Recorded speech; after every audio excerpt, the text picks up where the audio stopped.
All right, let me ask you this as we kind of look ahead now. There's some Jets storylines involving training camp and everything going on. Pads are going on today. Is there something you're looking to see or find out about as the Jets will now from this point going forward start playing, quote unquote, real football or as real as you could play in 2023, given some of the limitations with practice? Yeah, I know it. I feel like we've beaten this one to death, but I'm still really excited and interested to see how this offensive line plays out. I mean, no Dwayne Brown yet, so they've kind of mixed and matched on the left tackle. You had Billy Turner get some reps. You've had Mekhi Becton get some reps. So I'm really curious to see. With the pads coming on, it becomes a little bit more real. You got a little bit of a peek on what they might be looking to do in the first few practices, but you can only learn so much early on, and we'll probably know more even after, the first couple of preseason games. We'll get a better idea for how this offensive line is going to end up shaking out here. But I think, the trenches to me is the most interesting part when the pads get on.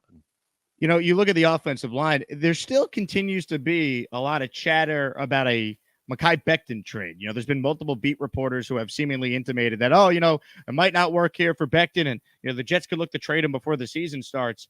I'm not quite sure where this is coming from, because if you're the Jets and you suffered catastrophic injuries on your offensive line a year ago, even if you don't believe in Mekhi Becton long term, you can't sell me that you're a better team by trading him away when you're a win now team. Yeah, I agree 100%. Like you said, even if he's not a part of the long-term plans, there's no way that you go through what you went through last year with the number of injuries and the number of specifically offensive tackles that they used. What was it, 7 starting offensive tackles between the two spots and all the injuries? It's crazy how injured they were at the position. And, even if he doesn't win a starting job, let's say, I'm sure he's not going to be happy, but you'd be selling at the absolute lowest point. I think his ceiling is too high to just completely, ditch for nothing. I think he would have value on this roster, even if they don't believe in him long term, like you said. Yeah, it's just odd because, here's the guy that obviously hasn't played in 2 years, but when he did play as a rookie, he looked pretty good. And now he's in the best shape of his life. Like, why wouldn't you want to at least see what he could do? So, like, it's been Samini, Connor Hughes has intimated it, Costello has intimated it. I don't quite get it because, once again, if Mekhi Becton does not win a starting job and they're more comfortable going with Billy Turner or Max Mitchell, you can't tell me you're going to find a better swing tackle, better potential backup than Mekhi Becton, unless he's like a cancer in the locker room, and that's not anything you hear about the guy. I really don't understand these rumors that, they could trade him by the end of the summer. Yeah, I'm with you. It doesn't really make a whole lot of sense to me. I get it. I know he wants to play left tackle. I'm sure he wants to start again, but he's too valuable to this Jets team, as you said. Even if he is just a swing tackle to start out, injuries happen. We've seen it unfortunately all too often with this football team. So I don't get it at all. I think you keep him. What are your overall thoughts on this offensive line? Like, in an ideal scenario, how would you picture the line opening night? Yeah, I think Dwayne Brown, obviously, assuming he gets healthy in time, I think it's pretty obvious he's going to be the left tackle. I don't think he comes back to either be a backup or change positions after 15 years. Laken Tomlinson then at left guard. I think Tippmann has a really good shot to win that starting center job. So I'll say he starts at center.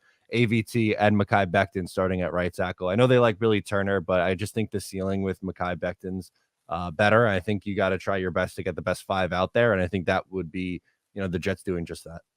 The Dwayne Brown, I think they're clearly going to work back slowly. So there are reps out there for a Becton, for Max Mitchell, for Billy Turner. Like, there's a lot of spots, a lot of reps for guys on this team. It's a Super Bowl team, but there's an unknown outside of probably left guard and right guard what exactly the top 5 linemen would be opening night. Yeah, it's really strange to say that, right? Because you think that if you have Super Bowl expectations, that your offensive line would be kind of ironed out. And I think there's such a big variance with how good this offensive line could be. Like, if everything goes right, Laken Tomlinson kind of gets back to form with the 49ers. Joe Tippmann comes in as good right away. Becton looks good. Dwayne Brown's healthy and AVT's doing his thing. The line could be really, really good. But if things start to go poorly, guys can't stay healthy, it could look pretty ugly quick. So I really think that's going to be the big thing here with this offense and how good they are going to be, protecting Aaron Rodgers, opening up holes in the run game. To me, it comes back to the offensive line. So I think that's why we keep talking about it.